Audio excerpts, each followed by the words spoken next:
Erica DiRuggiero, and this is Healthy Cities in the SDG Era, a podcast about the Sustainable Development Goals and how research conducted by faculty and students at the University of Toronto is helping to achieve them.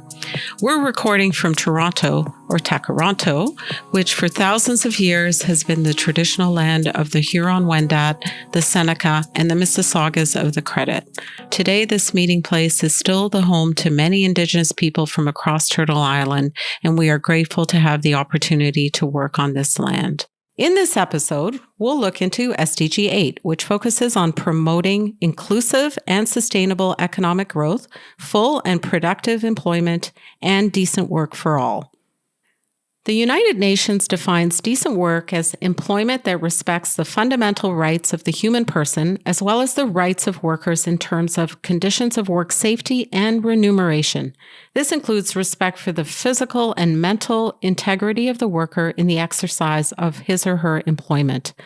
Poverty eradication and improved living and working standards are only possible through stable, well-paid, and dignified decent work. Unfortunately, the COVID-19 pandemic has led to increasing unemployment worldwide. According to the International Labour Organization, in 2020, the global unemployment rate reached 6.5%, up 1.1% from 2019.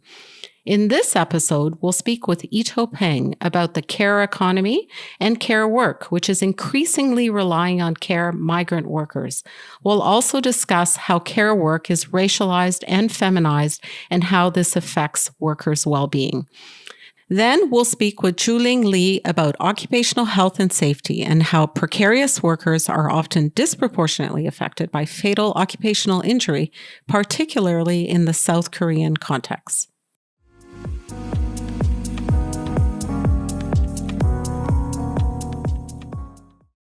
Professor Ito Peng is a Canada Research Chair in Global Social Policy at the Department of Sociology, University of Toronto.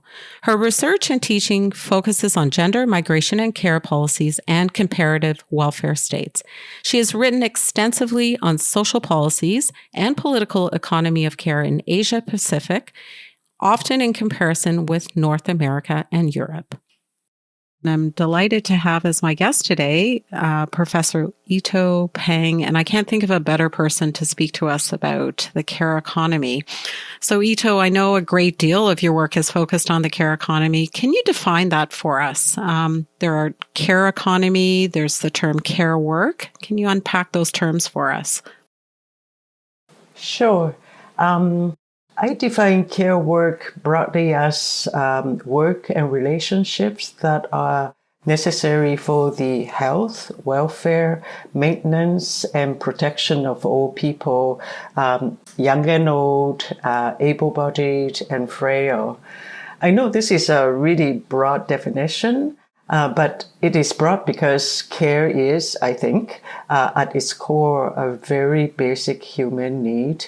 And whether we know it or not, we all participate in providing care and are doing care work, paid or unpaid, and as well in receiving care every day. So when I talk about the care economy, what I mean is the sector of economy that is responsible for the provision of care and services that contribute to the nurturing and reproduction of present and future populations. So it includes work such as childcare, elder care, education, healthcare, personal, social, and domestic services that are provided in both paid and unpaid forms and within formal and informal sectors. Yeah, so it's a very broad definition, as you indicate, but I think care work really is very ubiquitous and also very telling in terms of how a society sees itself and how it positions care work. So why are you so interested in the care economy and care work? Why do you think they are important? Well, I'm interested in the care economy and care work because they are, first of all, really important, not just for the economy, but also for our society. They are important because even though they are often quite invisible, they actually underpin our economy and economic functions. So, for example, as the COVID pandemic has shown, without children, adults, and older people being cared for, we can't go to work. Even if we go to work, we can't do our work well. We're all stressed out. Basically, our family and our economy won't function well. But it's not just about work and economy. Care work also connects people and bind people and communities together. People care for each other out of love, concerns, and friendship. And by caring for each other, people build and strengthen relationships. And this in turn serves as a kind of glue that holds families, communities, and our societies together. So this is one reason I really devote my research on the care economy and care work, because it's important for our everyday living and for our economy and for our society. But another reason why I'm really interested in the care economy is that this is one of the fastest expanding economic sectors, not just in Canada, but, everywhere. And it's a major driver of economic development and employment growth. So, for example, across the OECD, the service sector economy now accounts for over 70% of the total employment and GDP. And even in lower and middle income countries, including China, the service sector is now estimated to comprise nearly 60% of GDP. And within this sector, care services is one of the fastest growing subsectors. One of the reasons for this huge increase in care services is because our populations are aging. Another reason is that more and more women are working, and so they will need people to care for their children and other family members. And they just can't work and care for them at the same time. So, for example, ILO estimates that global employment in care jobs will grow from something like 206 million in 2017 to 358 million by 2030, simply based on these, socio-demographic changes.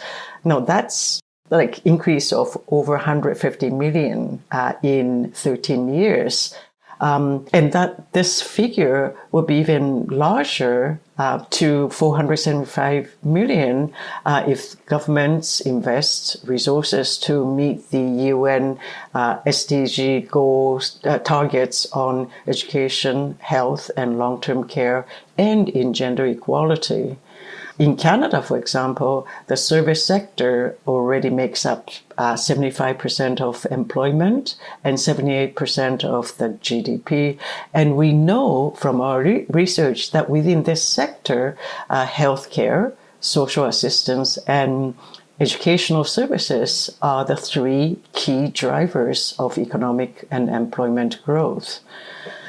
But what I have just said only relates to the paid care work, the part of the care economy that actually gets counted in the national GDP.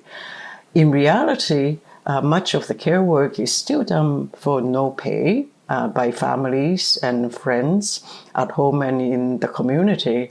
And all this care work is not counted in our national GDP accounting system. So if we add these unpaid care work onto our GDP, the size of the GDP would be actually quite huge. In fact, according to the ILO, in Canada, the value of unpaid care work is now about 26% of our GDP. So that's a huge amount. And if you put together the contributions of both paid and unpaid care work to the economy, it's huge. And that's more reason why, I'm really committed to this research, because I really want to show people how big and important care economy and care work is. Yeah, no, I think it's excellent that you're also bringing to light, I should say, what's visible because it's measured and counted, and what's not visible. And so we're only telling partially a story about who's really making up that care economy. I'm going to come back to some of the points you raised about the ILO and the gendered nature of work. But before I do that, I just want to further discuss with you the fact that care work has also come to be synonymous with low-paid care workers. And many of those workers are also migrant workers. So what do you feel are some of the systemic barriers that migrant workers face in Canada and also in other countries, because this is a global phenomenon where you've done some of your research? Sure. Well, as you said, unfortunately, much of care work has come to mean a reliance on low-wage care workers, and often low-wage migrant care workers, because most of the direct care work, such as childcare, elder care, and disability care, have been historically associated with women's unpaid care work at home. And because women have historically done this kind of work for free at home, we think that this kind of work is of little or no value, even though in reality, they are really, really important work. It's just that because of this cultural association between women's unpaid work and care, that we have created a market culture that undervalues care work. So the wages of care workers are very low, and the working conditions are also pretty bad. Not surprisingly, most men and middle-class women wouldn't take these jobs, and in unequal societies, that includes Canada, these jobs then gets passed on to people who are lower in the social and economic hierarchy, such as immigrant women and women of color. And because the demand for care workers is now so high that increasingly this kind of work is also being passed on to women migrant workers. There are a number of systemic barriers faced by these migrant care workers. In many countries, particularly in Asia and Middle East, but also in Canada as well, majority of these migrant care workers work as foreign living domestic workers. Their working contract stipulates that they live with their employers to provide domestic services as well as care services. And in many countries, these foreign living domestic and care workers are not covered by employment legislation, so there's nothing to protect them from low wages or human rights abuses or labor code violations. And because it's not as if the government inspectors can go into private homes to inspect the working conditions of these workers, these living migrant domestic and care workers are really very vulnerable to abuses and exploitations. Another barrier is that not only are these migrant care workers separated from their families, sometimes for years at a time, but even in the recipient countries where they're working, their mobility is also restricted because of their living conditions, and so they're often isolated from communities and people outside of their employers' families. One last big barrier for the migrant care workers is that their status vulnerability. Because care work is often considered low wage and low status work, and the assumption here is that care work is a low skill work, there's a huge barrier for them to get permanent residency or citizenship in the receiving country. They could be working in a country for years and helping support families and economies of those countries, but for many of them, they would never be able to get long-term residency or citizenship because, again, they're considered low-skilled workers. Yeah, so I think you've really painted a very bleak, but also comprehensive picture of the many systemic barriers that affect these low-skilled workers, in part because they are low status, because of the fact that the work is not valued in the same way other work is, and this market culture, as you've really nicely described. So I think if they're not counted, which is really what's so fundamental about the work that you're doing with many others, then it can't be valued. It remains invisible, and these individuals really fall between the cracks. So I do actually want to return now to a point you raised earlier, if I may, and that has to do with the gendered nature. So just adding another layer of complexity. But as you know, the International Labor Organization estimates that about 76% of care and domestic work falls on women, and that care work is gendered and racialized. And so there are many intersectional perspectives that can be brought to further understanding care work. So how does this racialization and feminization of care work actually affect the workers themselves? Well, as I mentioned earlier, and you have pointed out too, care and domestic work has traditionally been associated with women's unpaid work at home. And so as societies, we have, I think, developed an extremely biased view of this kind of work. In many countries, care and domestic work is seen as low-skilled, low-status work that only women and racialized women or migrant women would do. This, I think, is a serious social and cultural problem that we have to deal with. This racialization and feminization of care work affects workers in, I think, many ways. Well, first of all, it means that a whole group of workers, and in this case, women and racialized women, are systematically treated unequally. They are socially and economically downgraded, and they are systematically barred from getting better wages and from achieving better social and economic outcomes. These inequalities affect people not just economically, but also socially, as they and their families and their children might not be able to have the opportunities for better social mobility. And as well, at the personal level, gender and racial inequalities also have negative impacts on one's mental and physical health as well. So I think the impact of these racialization and feminization really have multiple consequences, not just for the care workers, but for their families and for the next generations of people. Mm-hmm. Yeah.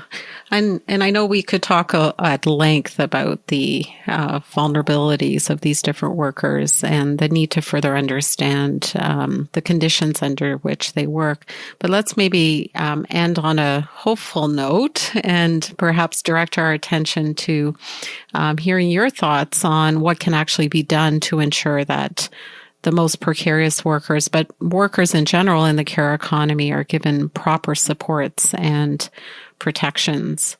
Any thoughts about that? Yeah, I think there are a number of things that we could do. I think the first is that we need to make the care economy much more visible, so people will actually understand it better, and policymakers and other social actors would then work to develop better policies and make meaningful changes. This is what my colleagues and I are trying to do in our care economy research project. We're trying to sort of measure and map out the size and shape of care economies in 9 different countries, and to use this data to develop macroeconomic models that would help policymakers and civil society actors develop better policies and strategies to ensure more sustainable and equality-inducing economic growth. I think another thing that we need to do is that as country and as people, communities, we need to participate in more actively in some of the global initiatives to support and protect care workers. A good example is the ILO's Convention number 189.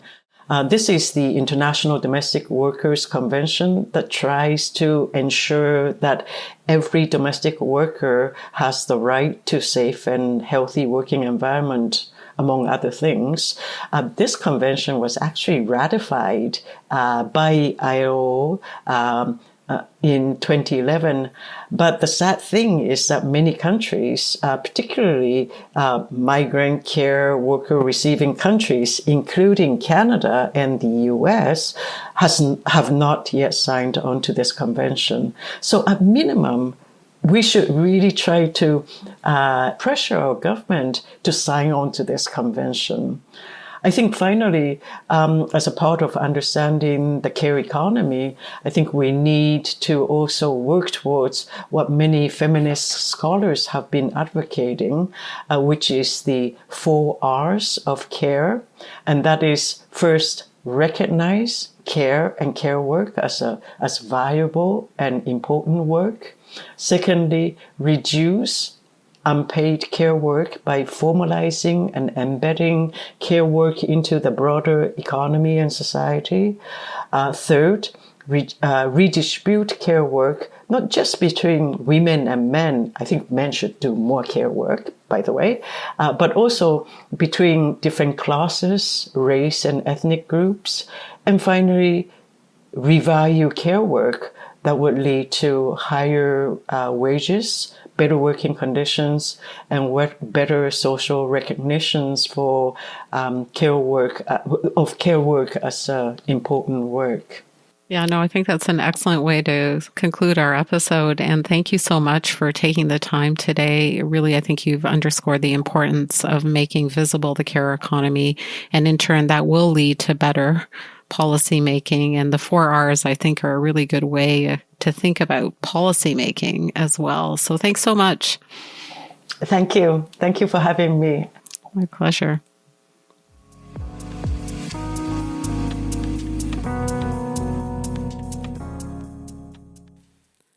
Yuling Li is a PhD candidate in the Social and Behavioral Health Sciences program at the Dalla Lana School of Public Health and a student in the collaborative specialization in global health at the University of Toronto. Her research focuses on health inequities, precarious employment, and political economy of health. Her doctoral research deals with the issue of work-related injuries and deaths in South Korea, centering on critically probing the political economy of occupational health and safety regulatory systems in the country. So I'm delighted to have Yuling Li join us today to talk about SDG 8. Can you tell us a little bit about yourself and your research in occupational health and safety regulations in South Korea? Yeah, thank you so much for inviting me to have an opportunity to think about workers' health and safety in the context of sustainable development goals.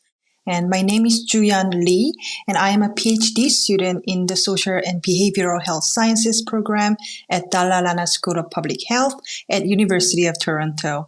So prior to commencing my doctoral study, I worked as a scholar activist for a not-for-profit research institute in South Korea, and my research focused on health inequities and precarious employment and health. And my doctoral research deals with the issue of work-related injury and death in South Korea because Korea has had one of the highest rate of fatal occupational injury among the high-income countries across the world.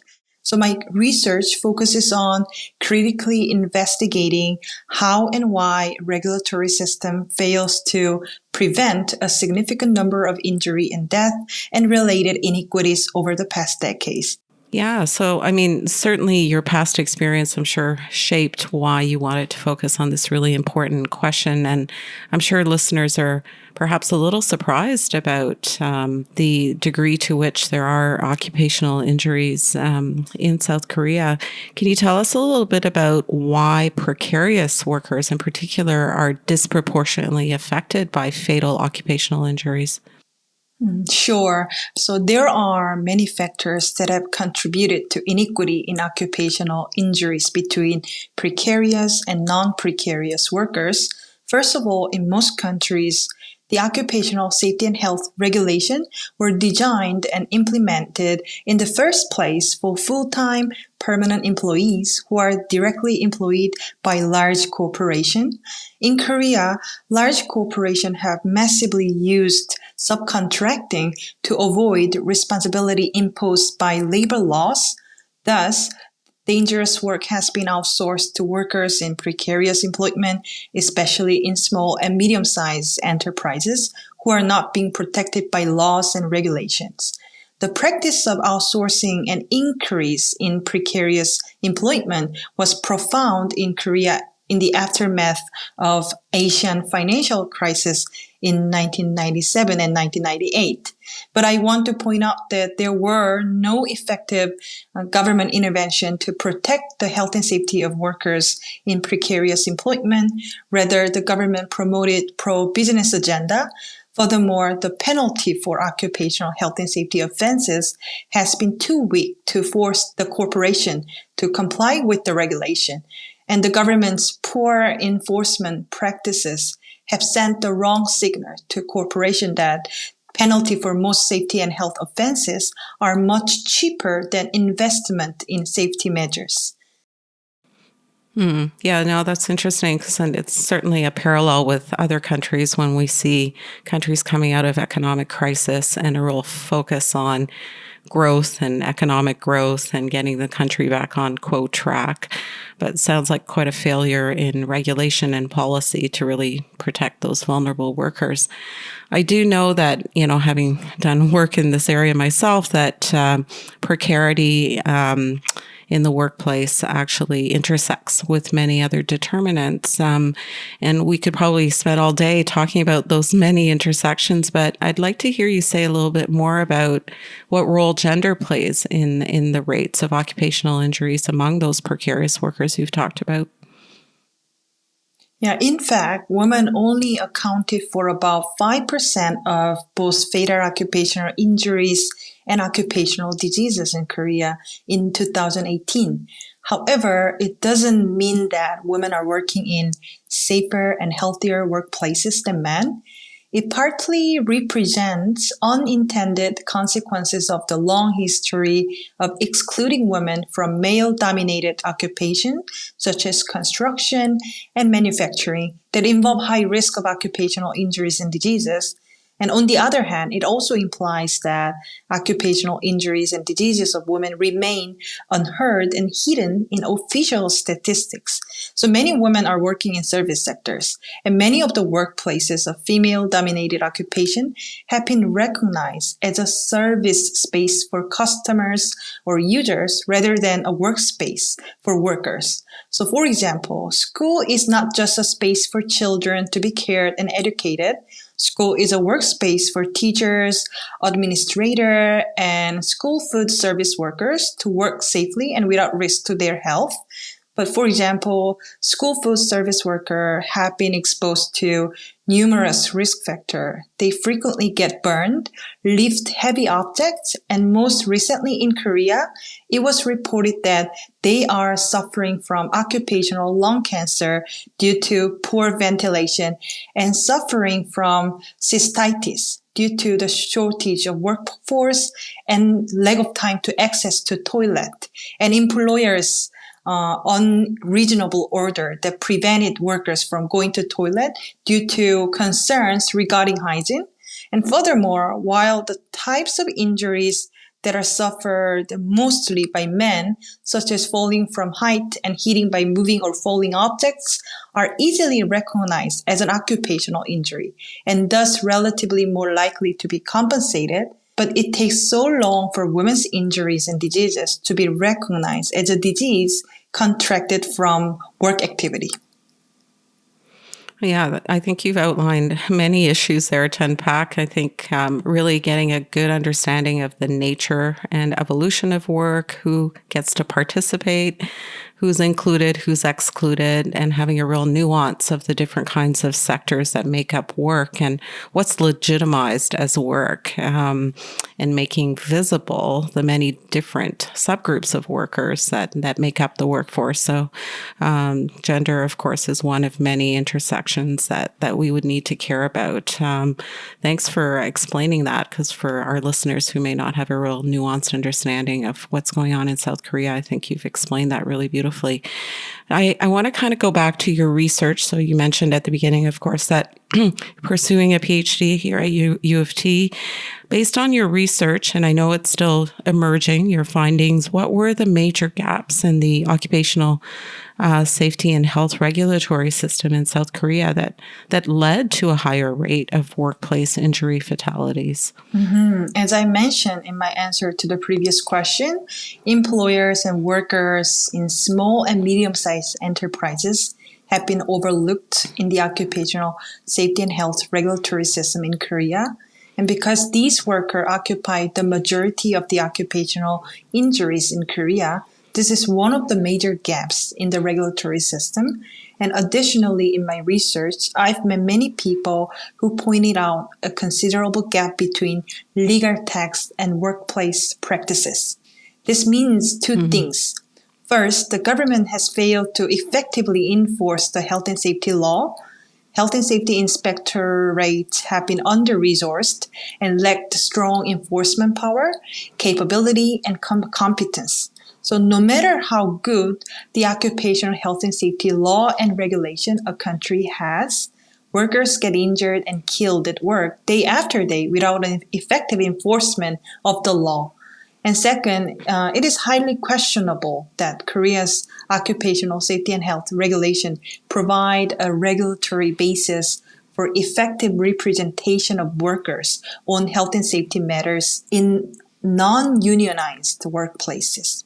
This is because most Korean workers, except for a few full-time, permanent, unionized employees of large corporations, remain in a weak position in the labor market and within the labor process. Such vulnerable situation actually negatively influence workers' ability to take direct action towards implementing their legal rights to a safe and healthy workplace.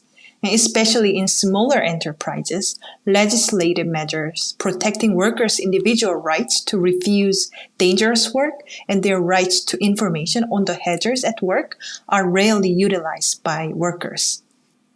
Yeah, no, I think you've outlined that, work is not just a job. It's clearly also the conditions under which we labor, also the opportunity to have a collective voice. And so certainly in non-unionized situations, individuals are left to their own devices and may not even know what rights they can exercise to achieve better, healthy workplaces. Sounds like also, again, a failure of policy and regulation to be enforced. I want to sort of close with maybe more of a hopeful sort of question related to what can be done to reduce the risk of fatal occupational injuries among precarious workers in South Korea in particular. You've certainly outlined many of the issues and many of the regulatory gaps, especially in enforcement. But if we were to turn things around, what would that look like? How could we actually prevent these fatal occupational injuries among precarious workers? So I would say it requires the combined efforts of the government, employers, and workers. But first, the government must have a political will and capacity to regulate and support workplace health and safety. And specifically, the government should increase the quantity and quality of enforcement resources. And additionally, more supports need to be given to both employers and workers of small enterprises. And second, employers have to comply with the state regulation and at the same time proactively identify and address old and new risk in cooperation with workers. So unlike the taken for granted assumption that health and safety at work is a shared interest between employers and workers, we have seen that employers, they are always kind of weighting safety and profit. So therefore, the penalty for health and safety offenses should be set higher than the investment in health and safety. And finally, workers have to be organized to effectively exercise their rights and improve the representation of workers' interests on health and safety issue. And the strategies to improve worker representation will need to be embrace unionized and non-unionized workers.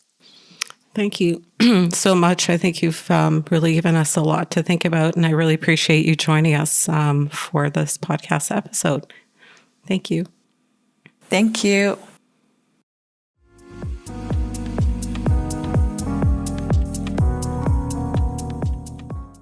The conversations with our guests today have shed light on the importance of protecting labor rights and promoting a safe and secure working environment for all workers, especially for domestic precarious workers and for migrant workers.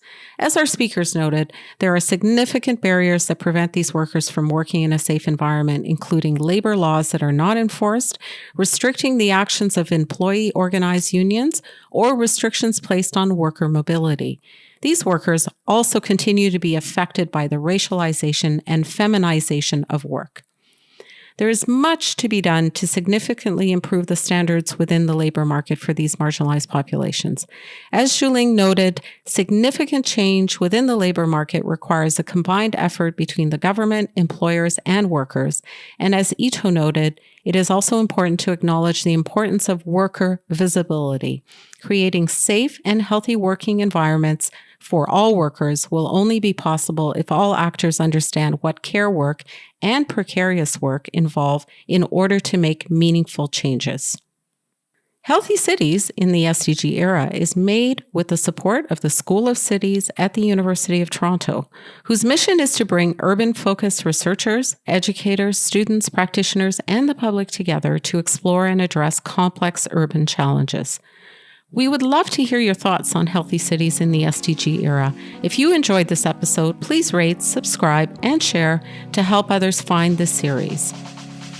You can find Healthy Cities in the SDG Era on Spotify, Apple Podcasts, and the Dalla Lana School of Public Health's YouTube page, as well as our Center for Global Health website. Please join us for our next episode, where we'll look at SDG 9, Industry, Innovation, and Infrastructure. Thank you for tuning in, and we look forward to speaking soon. Take care.